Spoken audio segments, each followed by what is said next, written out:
Great morning में dear friend Bhupesh आनंद एक बार फिर आपके सामने है, एक नई एनर्जी के साथ, नई बात के साथ, with new knowledge, new energy and new concepts. So today will be lecture number 2 in regard to payables, provisions and contingent liabilities. That is for chapter number 12. बेटे हम चैप्टर नंबर 12 कर रहे हैं और आज लेक्चर नंबर 2 में मैं आ चुका हूं और ये लास्ट लेक्चर है बेटे। इस चैप्टर का ये लास्ट लेक्चर है। इसके बाद मैं चैप्टर नंबर 13 से स्टार्ट करना शुरू कर दूंगा। बेटे देखिए किस तरह से समय पास होता जा रहा है। आइए मैं भूपेश आनंद आप सभी के लिए एक बात ये कहना चाहूंगा, बड़ी इंपॉर्टेंट सी बात है बेटे। मैंने एक बात लिखी है, no defeat is final until you stop trying. आप जब तक अपनी कोशिश नहीं छोड़ते हैं, आपकी हार हार नहीं है। दुनिया वालों के लिए भले हार गए हो, मन से आप नहीं हारे, क्योंकि आपने अपनी कोशिश नहीं छोड़ी। तो बड़े हिम्मत नहीं हारनी है। F3 financial accounting ACCA first attempt clear होकर दिखाना है, मुश्किल नहीं है। आप ऐसा मत सोचें you are from non commerce science background, ये all these are useless reasons नहीं देनी बेटे। एक्शंस करने हैं, मेहनत करनी है, कर्म करना है।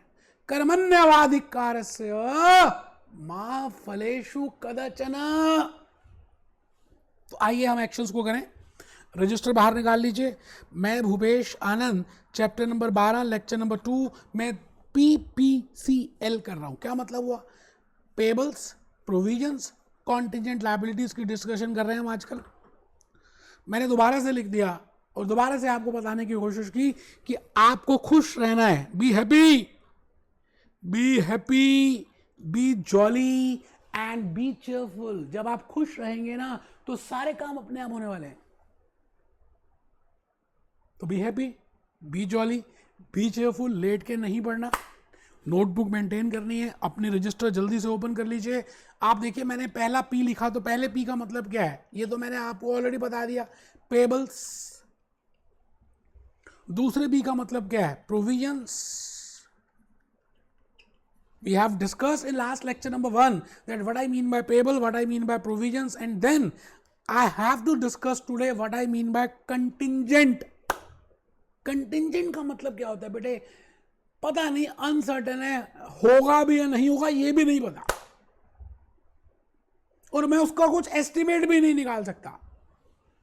जैसे आप एसी से अपना पेपर्स देकर आते हैं तो एटलीस्ट आप एस्टिमेट तो लगा सकते हैं कि भाई इतने नंबर आ जाएंगे। आप अगर एस्टिमेट भी ना लगा पाए तो that is named as contingent. Possibility है, प्रोबेबिलिटी है, अभी देखेंगे। तो कंटिंजेंट बेटे आप जल्दी से पेबल्स, प्रोविजंस और कंटिंजेंट लायबिलिटीज और कंटिंजेंट एसेट्स की बात लिख ले। मैं सबसे पहली बात आज आपके सामने मैं चाहता हूं कि आप मेरी एक बार सभी स्लाइड्स ओपन कर लें बेटे, और उन स्लाइड्स में मैंने लिखा हुआ है contingent provisions,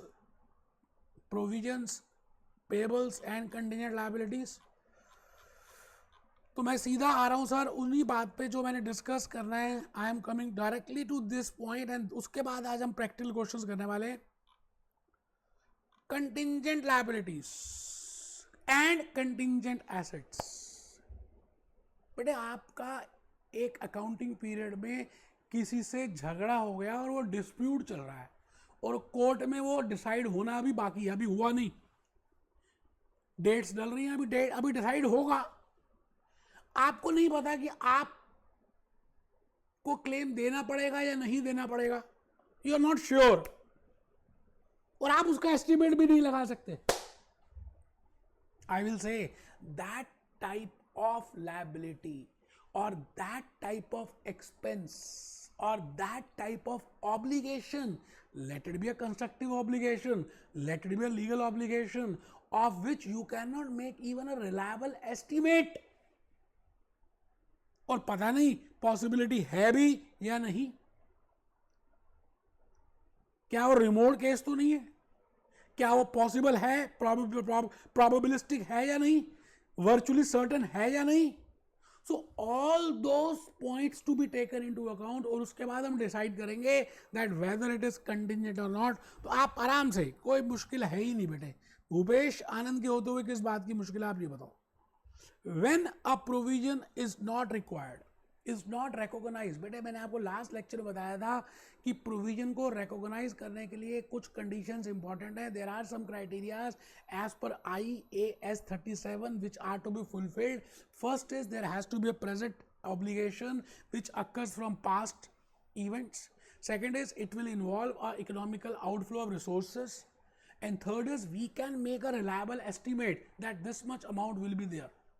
But if out of these three estimates nothing is being fulfilled, no benchmark is being fulfilled, I will say then it is not a provision. I will say it will be recognized, it will be categorized as a contingent. बेटे फिर हम उसको contingent के category में लेके चले जाएंगे। आप मेरी बात समझ रहे हैं? तो मैं भूपेश आनंद आ गया जी। when a provision is not recognized as criteria are not being satisfied, it may be disclosed as a contingent liability in the financial statements. It means आप reliable estimate नहीं कर सकते, आपको नहीं पता कि क्या होगा, मन हु करे घबराए। अभी देखते हैं, आइए पहले थोड़ा सा हम अपनी कुछ स्लाइड्स लिख लें तो ज़्यादा एक कॉन्फिडेंस मिलेगा। When a provision is not recognised because it does not meet the 3 criterias, आपने लिखना है। आप रजिस्टर ओपन कर चुके और आप लिख रहे हैं contingent liabilities when a provision is not recognized because it does not meet the 3 criterias. बेटे जब प्रोविजन नहीं रिकॉग्नाइज होती क्योंकि वो 3 क्राइटेरियाज मीट नहीं कर रही, कौन कौन से बेटे, then it is to be disclosed as a contingent liability in the financial statements. अब देखिए कौन से 3 क्राइटेरिया हैं, मैंने वैसे आपको ऑलरेडी बताया हुआ है, स्टिल मैं सीधा आपको लेके चल रहा हूँ क्राइटेरियाज की तरफ। What are those 3 criteria which are to be fulfilled, and then I will say it is a provision can be of these 3 criteria. बेटे ये 3 criteria एक बार दोबारा देख रहे हैं। There is an obligation arising from past, ये तो बात पक्की है कि हमें देनदारी है, हमें देना है। It is probable that there will be a future outflow of this. Probable का मतलब होता है बेटे 51% से ज़्यादा, हाफ से ज़्यादा चांस है, मोर देन 51% चांस है कि आपको देने पड़ेंगे। वर्चुअली सर्टेन का मतलब होता है 95%, प्रोबेबल का मतलब होता है 51 to 95%. It means it is more than 50% chance that you have to pay this, and the amount can be reliably estimated, और उस अमाउंट को आप कैलकुलेट भी कर सकते हैं। पहली बात, प्रेजेंट ऑब्लिगेशन है due to past and you are liable to pay that much amount and it can be reliably calculated and it is probable. Probable का मतलब है more than 50%, 51% chance is there that you have to pay that, you have to incur that expense और you have to go for that loss. तो अब मैं आ रहा हूँ नीचे 3 क्राइटेरियाज में। बेटे अगर आपने में से एक भी क्राइटेरिया फुलफिल नहीं हुआ, मैं अपनी स्लाइड्स में आ गया बेटा, it means if all those 3 criteria are not being fulfilled, it will be disclosed as a contingent liability. आपका सिविल कोर्ट में केस चल रहा है, एम्प्लॉय ने आपके अगेंस्ट केस कर दिया बिकॉज आपने उसको रॉन्गफुली एक्ट में डिसमिस कर दिया था without giving notice. Now you are not clear कि वो आपके फेवर में होगा या आपके अगेंस्ट होगा, कब होगा, you are not aware of that, and those actions are also you are not controlled. आपके हाथ में नहीं है उनको कंट्रोल करना, थर्ड पार्टी के हाथ में है। It means you can not calculate the amount or you cannot calculate the timings. There is an uncertain timing, uncertain amount, even you cannot estimate it. बेटे प्रोविजन के केस में तो आप एस्टिमेट तो कर सकते थे, आप यहाँ ना तो एस्टिमेट कर सकते हैं, ना आप उसका कैलकुलेशन कर सकते हैं, ना अमाउंट कैलकुलेट कर सकते हैं, ना आपके पास कंट्रोल है, बट स्टिल आपको ऐसा लग रहा है कि देनी पड़ सकती है शायद। तो आप क्या करेंगे, उसको 4 कैटेगरीज में पहले देखेंगे। क्या वो वर्चुअली सर्टन है 95% से ज़्यादा, तब तो वो एक्चुअल लायबिलिटी बन गई, पेबल बन गया। अगर वो 51% से 95% है, प्रॉबेबल है, तो वो बन गया प्रोविजन। बेटे अगर उसके नीचे है, पॉसिबल है या रिमोट है, then I will say it is a case of contingent. इसका मतलब आपको ये तो जरूर पता होना चाहिए कि उसके होने के चांस कितने हैं। एटलीस्ट वो एस्टिमेट तो लगा लें, भले अमाउंट का एस्टिमेट नहीं लगा पा रहे, टाइमिंग का एस्टिमेट नहीं लगा पा रहे, बट आपको एक आइडिया तो लग जाएगा that whether it is virtually certain, whether it is probable, whether it is possible और whether it is remote case. अभी हम देखेंगे चारों का क्या क्या परसेंटेज है। कैप्लन में जाएंगे बेटे, then it is to be disclose as this. बेटे मैंने आपसे एक बात कहनी है, बस अपनों से अपनी सी बात। आपको ये तीनों मैंने एक टेबल प्रिपेयर किया और उस टेबल में मैंने पहले लिखा पेबल, फिर लिखा प्रोविजन, फिर लिखा कंटिंजेंट लायबिलिटी। आप जब तीनों को आमने सामने लिखेंगे ना तो आपको ज़्यादा लॉजिकली बातें समझ आएंगी। मैं अभी एग्जांपल्स आपको कैप्लॉन से कराने वाला हूं, आप टेंशन मत लेना। बट आप पहले फर्स्ट पॉइंट सभी का पढ़े। Payable is a present obligation, आज वर्तमान काल में प्रेजेंट टेंस में आपको देना है। Provision is a present obligation, आपको देना है। Contingent liability is a possible obligation, हो भी सकता है या नहीं भी हो सकता। तो there is a difference between payable, provisions and contingent liabilities. Contingent liability is a possible obligation, payable arising from past events, provisions arising from past events, even I will say contingent liabilities arising from past events। बेटे अपने आप कोई भूत बनकर तो आ नहीं जाएगा, भूतकाल में आपने कुछ ना कुछ किया होगा, कुछ घटनाएं घटी होंगी, उसी की वजह से आज आप जैसे हैं वैसे ही हैं। क्या पता आपका फैमिली बैकग्राउंड ऐसा हो, स्कूल बैकग्राउंड ऐसा हो, क्या पता आपका फ्रेंड सर्कल ऐसा हो, आज जो आपकी पर्सनैलिटी है एकदम तो आई नहीं। It is due to past, past can be anything, you know. So whether it is a payable, whether it is provision, whether it is contingent liability, it is from past। ठीक है जी। Payable settlement will result in outflow of resources. Payable में तो sure shot है कि आपको देने पड़ेंगे और आपकी जेब से पैसे जाएंगे। Provision probable that an outflow of resources will be there, मतलब मोर देन 51% चांस है कि आपको देने पड़ेंगे। पहले केस में 95% से ज्यादा क्या 100% चांस है कि आपको देने पड़ेंगे, then it will be treated as a payable. Provision में मोर देन 51% चांस है कि आपको देने पड़ेंगे, but you are not, you can also reliably estimate कि भाई अनसर्टेन अमाउंट अनसर्टेन है, बट उसका एस्टिमेट लगा सकते हो। अनसर्टेन टाइमिंग है, उसका एस्टिमेट लगा सकते हो। But in case of contingent even you can not estimate that uncertain amount और अनसर्टेन टाइम, आप उसका भी एस्टिमेट नहीं लगा सकते। तो आइए हम थर्ड कॉलम पहले एक बार देख लें। Possible obligation arising from, not probable that an outflow of resources will be there. Provision is probable, it means it is more than 51%। if it is less than 51%, it means either it is possible or a remote, तो मैं कहूँगा ये contingent है। And reliable estimate can not be made with specific reliability, मैं ये नहीं बता सकता कि कितना अमाउंट देना पड़ेगा और कब देना पड़ेगा, केस चल रहा है, होगा पता नहीं क्या होगा। So I will say that is named as a contingent liability। तो बेटे आइए हम जल्दी से कैप्लॉन को एक बार खोल लेते हैं और कैप्लॉन में देखते हैं कि क्या क्या लिखा हुआ है। बेटे कैप्लॉन बड़ी अच्छी किताब है, आप सबके पास है मुझे मालूम है। आइए जी, कैप्लॉन कहाँ चली गई, कहाँ गई बेटे, कैप्लॉन दिख ही नहीं रही मेरे को तो।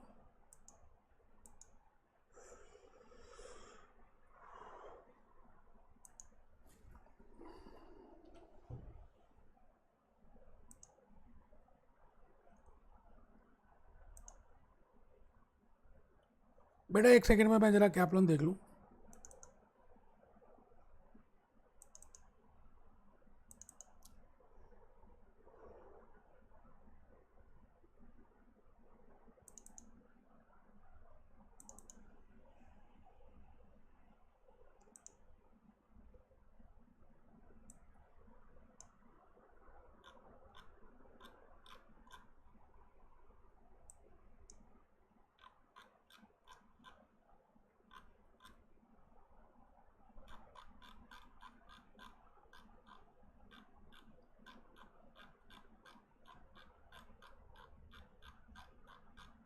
बस बेटा एक सेकंड में खुल गई, आप तब तक अपने कैप्लॉन ओपन कर लीजिए सो दैट कि हम एक बार कैप्लॉन से भी चेक कर लें कि क्या क्या मेंशन है in regard to contingency, because we want to learn about contingent liabilities and contingent assets, that how we have to treat them and what is the meaning of that contingent assets and liabilities। तो उसके लिए हमें थोड़ा सा Kaplan से देखना पड़ेगा। तो मैंने कैप्लन बेटे आपके सामने ओपन कर भी दी है, आप भी ओपन कर लें। अभी दिखेगी बेटा, अभी दिखेगी, टेंशन क्यों ले रहे हो। ये देखो दिख गई, मैंने सीन चेंज कर दिया ना बेटा। Contingent liabilities and assets. A contingent liability is defined as a possible, देखिए possible, it is a possible obligation, possible है बेटे। पेबल में था प्रेजेंट ऑब्लिगेशन, प्रोविजन में था present obligation, but it is not a present obligation, it is a possible obligation from past events and whose existence will be confirmed by occurrence or non-occurrence of this is or, अगर इस तरह से समझाना तो ऐसे भी समझ सकते हैं, a present obligation arises from past but is not recognized। मान लेते हैं प्रेजेंट भी है, इट इज नॉट प्रॉबेबल। अब देखिए खाली सेंटेंस को फ्रेम करने की बात है, उन्होंने पहले प्रॉबेबल यूज कर दिया, यहां पर इन्होंने पहले प्रेजेंट करके फिर प्रॉबेबल यूज कर दिया। Will be required to settle the obligation the amount of which can not be measured with sufficient reliability. आप उसका अमाउंट सफिशिएंट रिलायबिलिटी से कैलकुलेट नहीं कर सकते। So when a provision is not recognized, this because it does not meet the criteria, then it may be still need to be disclosed as a contingent liability। ठीक है sir. Examples of contingent liability means outstanding litigation, court में litigation चल रही है, where a potential cost cannot be estimated। अब पता नहीं कितनी पेनल्टी होगी, कोर्ट में मजिस्ट्रेट जज क्या अमाउंट ऑफ पेनल्टी चार्ज करेगा, we are not aware of that। So the degree or when the likelihood of losing the litigation is only deemed possible, और हमें ऐसा लग रहा है कि हम हार जाएंगे क्योंकि हमारे जो गवाह थे, हमारी जो सपोर्टिंग थी वो कोई है ही नहीं, and we are thinking that कि गलत होने वाला है हमारे साथ, that is named as a contingent liability. आपको आई थिंक डिफरेंस समझ आ गया, payable, provision and contingent liability. पहले हम कंटिंजेंट लायबिलिटी में आ रहे हैं बेटे, आप देखो जी ध्यान से बेटे, अभी एसिड को बाद में देखेंगे। The requirement of regarding contingent liability and contingent assets are summarized below। अगर probability of occurrence virtually certain है, और नीचे लिखा हुआ है बेटे 95% से ज्यादा अगर चांस है तो हम कहते हैं इट इज virtually certain। 51% से 95% है तो आई will say it is probable, और 5 to 50%, 5% to 50%, then I will say it is possible। virtually certain, probable, possible, remote।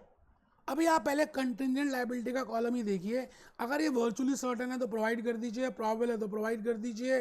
Provide means provision create कर देंगे, जैसे मैंने बताया था इनकी तो प्रोविजन क्रिएट हो जाती है जिसमें प्रॉबेबल है that it will occur।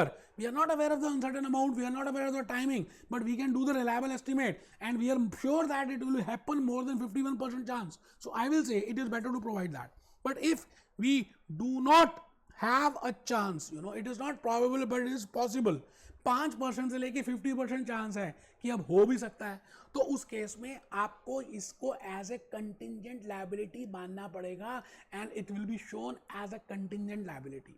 और रिमोट केस में लेस देन 5% में छोड़ दीजिए। ठीक है जी, आइए हम एक क्वेश्चन करके देखते हैं, थोड़ा थोड़ा ज़्यादा समझ आ जाए। और retail store has a policy of refunding purchase by dissatisfied customers. मान लेते हैं ये रिटेल स्टोर अमेजोन है, मैंने अभी भी एग्जांपल भी दिया था आपको। When the goods have been purchased and the customer decides that the goods are wrong size, color or this, even though it is under no legal obligation to do so, the policy of making refund is published। बेटे ये constructive obligation हो गई, आपने अपनी policy से, अपनी statement से कह दिया कि हम ऐसा करेंगे, इसलिए सामने वाले को उम्मीदें जाग गई, एक्सपेक्टेशंस हो गई। Should provision be recognised in the financial statements for the goods this? Yes। When you are saying that we will return it, we will refund it, it means you are making a constructive obligation, and when it is a constructive obligation, it is important that you should go for provision and you can even reliably estimate that। वो तीनों criteria हम देखेंगे, answer देख लेते हैं बेटा।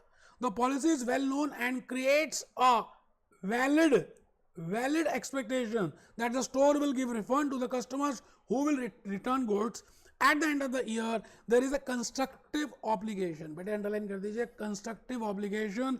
It is probable some refunds will be made. Probable. It means 15% से ज़्यादा चांस है. The obligation can be reliably measured. और ये मेजर भी कर सकते हो तो बेटे इसकी प्रोविजन बनानी पड़ेगी. आई थिंक आपको बात समझ आ गई है. मैं आ गया जी test you understanding question number 1 में. The draft financial statement of Madras, an entity for the year ended 31st October, are currently under view. The following points have been reissued, have been raised. An ex-employee has started an action against Madras for wrongful dismissal. The entity's legal team has been stated that the ex-employee is not likely to succeed. The following estimates have been given by the lawyers relating to the case. ठीक है जी. एक employee है, उसने उसके against case file कर the entity के against. Entity की team कहती है कि हम जीत जाएंगे, कोई घबराने की बात नहीं है, बट स्टिल कुछ पर्टिकुलर्स आपको दिए हैं. लीगल कॉस्ट, लॉयर कहता है भाई $5,000 तो लगेंगे, हम जीतें या हारें मेरे को जाना है, मेरी कॉस्ट है 5,000 केस लड़ने के लिए. हारना या जीतना तो बात की बात है. सेटलमेंट ऑफ क्लेम, अगर हम जीत गए तो 15,000 मिलेंगे. ठीक है जी. Currently no provision has been made for the Madras in this financial statements. तो आपको ये बताना है बेसिकली कि इसकी प्रोविजन बनानी चाहिए या नहीं बनानी चाहिए. बट मैं आपसे ये कह रहा हूँ कि ये केस लड़ेंगे, ये बात तो पक्का है. And we have to incur the legal cost, ये बात भी बिल्कुल पक्की है. It means we have to incur this legal cost. तो बेटे उस लीगल कॉस्ट के लिए it is important that we should make a provision.